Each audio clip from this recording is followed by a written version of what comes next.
All right, so we are going to start off this segment by stating the obvious. Mitch McConnell has got to go. It is absolutely essential that he be defeated because you can actually argue that he is worse than Donald Trump.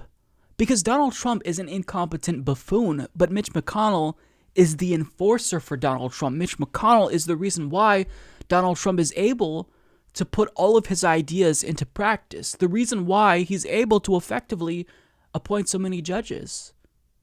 Because of Mitch McConnell. So he's got to go. And even if I supported Charles Booker during the Democratic primary in Kentucky, enthusiastically so, and, Amy McGrath, to me, she is unappealing because her policies range from horrible to non-existent. I want her to win. I'm rooting for her because she is the only person who stands between Mitch McConnell and that seat in the Senate. So please understand that when I say Amy McGrath needs to take this campaign more seriously, it's coming from a place of love. I'm trying to make a good faith argument because I want her to win. She's going to lose if she doesn't turn this around. She is going to lose if she doesn't turn this around. Now, maybe it was the case that this race is just too difficult to overcome. It's unwinnable. You can never make up that gap, right? I'm not going to argue that Charles Booker would have had an easy time as well, even if I think he was the better candidate. This is difficult. Like, Mitch McConnell is a behemoth. So to win, you're going to need to do a lot. Having said that, though, what Amy McGrath is doing isn't just ineffectual. It's actively hurting her. So she is testing out a couple of ads. And, it's clear that she is trying something different. She's trying to appeal to constituents in Kentucky with humor, using a cartoon. And she released 2 ads in particular that stood out to me. So this is the first one we're going to talk about. It's Swamp Turtle, starring Mitch McConnell. All rise for Senator McConnell. Senator, is it true these Kentucky coal miners with black lung disease traveled 10 hours on a bus to see you and you only gave them 1 minute? Well, ain't you feel lucky to see me? And reports of you ignoring constituents. Well, I'm busy. How did this guy get elected? Tune in next time for Tricky Mitch. I'm Amy McGrath, and I approve this message. Okay, so that wasn't too bad, honestly. Like, it's clear that she was trying to pander specifically to Donald Trump supporters. However, I don't know how effective that's going to be, but it's not the worst that I've ever seen. But what stood out to me is, towards the end, there was that one constituent who looked to the guy in a MAGA hat and said, how did this guy get elected? And the MAGA chud's like, I don't know. Like, do you honestly think that there are enough pro-Trump, anti-Mitch McConnell people in Kentucky that's going to swing the election?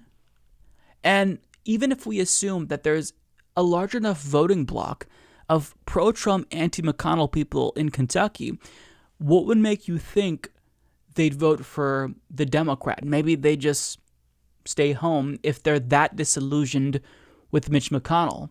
Like, you're really trying to appeal to the fringes here. I'm sure there are pro-Trump, anti-McConnell people that exist in the state of Kentucky, but how many are there? 3? 4? 5? I mean, you're going for the smallest voting block imaginable. So I think that hitting, Mitch McConnell for being out of touch, not actually caring about his constituents, that makes sense. That's what you do. You hit the incumbent for their record and, kind of signaling to Trump supporters that, this guy, he sucks, and you kind of see them. I mean, that might work to get them to agree with you that maybe Mitch McConnell isn't great, but does that mean they're going to not vote for Mitch McConnell? No, because they're probably voting for who they view as the lesser of two evils. What would make you think they're going to vote for a Democrat? If anything, you're turning off your own base in Kentucky because Democrats want you to represent them, but you're pandering to MAGA chuds because I'm sure she expects to just have them on lock, and maybe she does. But, again, I don't want to dwell too much on that ad because it's not the worst. This next ad is where things go off the rails. Yes, sir, Mr. President. Hello? Mitchie, we need more stimulus for jobs, for infrastructure. You try to block everything. I do. Get over here, Mitchie. Yes, Mr. President. When I say jump, you jump. You owe me, Mitchie, big time. Is he jumping, sir? Can a turtle jump? How high can he jump? Tune in next time for Stuck in the Swamp. I kid you not. I watched that ad probably more than 10 times, while sober, mind you, and I'm still confused. Does anyone know what the point of that ad is?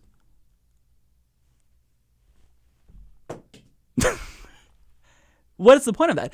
Are we supposed to believe that Donald Trump is the good guy in this ad or the bad guy in this ad? You have competing narratives, and I don't know what the point of this ad is. What's the takeaway? What do we learn from this? Why do we vote for you after watching this ad? Are we supposed to love Donald Trump or hate Donald Trump? Because here's the thing. On one hand, you have Trump saying, Mitchie, we need more stimulus for jobs, for infrastructure. You try to block everything. And then Mitch says, I do. Okay, so I guess Trump is the good guy because he wants to do all of this stuff, but it's just Mitch McConnell who's the impediment to his agenda. Agree to disagree. But so right there, we're supposed to believe Trump is good. But then they portray Trump as this petulant child who demands that Mitch McConnell listen to him. And he says, when I say jump, you jump. You owe me, Mitchie, big time.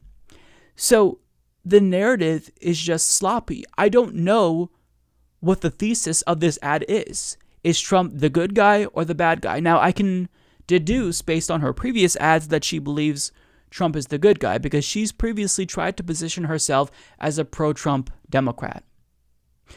But I ask, again, how many people are there in Kentucky that are both pro-Trump and anti-McConnell simultaneously? However many people there are, I can guarantee you it's not going to be enough to win you an election. You are going after the fringes, and it's not going to work. Now, if you want to appeal to Trump supporters, I don't necessarily think that's inherently wrong, but first, make sure you have your own base galvanized. And second of all, you can appeal to them not by pandering, but by trying to make like a working class appeal. Tell them you're going to help them put food on the table. You're going to help them secure healthcare.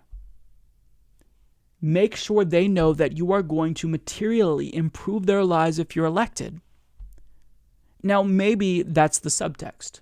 Maybe if she gets in and helps Trump carry out his agenda, then they'll believe that, by proxy of Trump, she'll be helping them. But nobody believes that. Nobody believes that. So I see this ad, and I can't help but think, this is a disaster. She's clueless. She's clueless. Listen, you have to win this. Another 6 years of Mitch McConnell, especially if he remains Senate Majority Leader, will be a disaster. He will do irreparable harm to the country. So the entire country is watching. In fact, the world is watching you, Amy McGrath. Even if we didn't support you in the primary, we want you to beat Mitch McConnell because he's that bad. You're fucking up. You're not doing a good job. These ads are bad. Why would you go after the smallest possible voting bloc when you can appeal to a broader audience? What makes you think that pandering is going to work when that didn't work in 2014? Allison Lundergan Grimes tried that. She tried to shame Mitch McConnell because he didn't hold a gun properly. But guess what? She got curb stomped in that election because when given the choice between a Republican and a Republican light, who do you think the Republicans are going to opt for? The real deal. The real deal. So even Allison Lundergan Grimes this time acknowledged why we need a different approach, and she endorsed Charles Booker. And understand how large of a jump that is. She wouldn't even admit to voting for Obama in the 2012 election as a member of the Democratic Party. That's how, far to the right she ran, and she lost. So you have to try a new approach. And her approach, after watching Allison Lundergan Grimes faceplant in 2014, is to run further to the right somehow than Allison Lundergan Grimes. by positioning yourself as a pro-Trump Democrat. I mean, I don't get it. How can you be this dense? Now, it's not a foregone conclusion that if you shifted to the left, you would win. We don't know this, right? We don't know if Charles Booker would have won. But would it have been an easier time closing that gap? I think so, because guess what? When you have Charles Booker talking about racial justice and Breonna Taylor, and Mitch McConnell feeling pressured to actually tweet about the Black Lives Matter issue, not saying the words Black Lives Matter, but actually recognizing it for the first time, that shows you who he was afraid of. So what you can do as a challenger is set the narrative, not basically play into Donald Trump and Mitch McConnell's game. But you walked right into this trap that Democrats keep walking into. And I understand that this is a red state. It's a deep red state, so you have to campaign differently. But here's the thing. You can look to other progressives running in red districts across the country. I mean, this is a statewide race, but tweak your message. Like, you can support Medicare for all and say, look, this is a small business tax cut. And I bet that more people would go for it than you'd imagine. You can do things to prove to people that in the Senate, you're actually going to improve their lives, rather than just like pandering to them and saying, oh, well, I support Trump. Trust me. I'm a Democrat that loves Trump. Nobody's going to buy that. So here's the thing. The election is about 30 days away. You have time to turn it around still. You do, believe it or not. But that is going to be a very, very difficult task. And if you do things like this, I promise you, just because you have cartoons and you're trying to be edgy, that alone isn't going to suffice. Appealing to pro-Trump, anti-McConnell voters, that's too small of a voting block. You're not going to win with that. So make it happen. There are polls showing that she was leading, I think, early in the primary when she would bring up term limits. Okay, well, if that appeals to people in Kentucky, run on that. Scream it from the rooftops. I don't know what's going to work there, admittedly. But what you're doing now isn't working, and you have to turn it around. For the love of God, turn it the fuck around, because Mitch McConnell cannot have another 6 years.